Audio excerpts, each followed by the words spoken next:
usapang pure breeds tayo mga kauragon. So ito, dalawang hawak ko.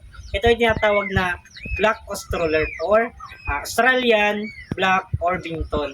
So ito ay isang native chicken sa bansang Australia. Kasi dito sa atin, iba naman yung native chicken.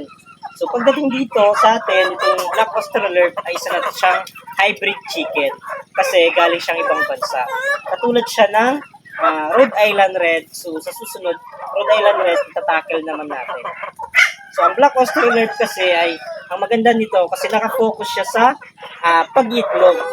So kaya niyang mag-produce ng 260 hanggang 300 pieces per egg sa isang taon. Nagsisimula silang mangitlog sa edad na 6 na buwan at ang kulay naman ng kanilang itlog ay light brown. At ito ay nadiskubre at naging popular sa bansang Australia noong 1920. At may kakayahan silang mabuhay ng 8 hanggang 10 taon.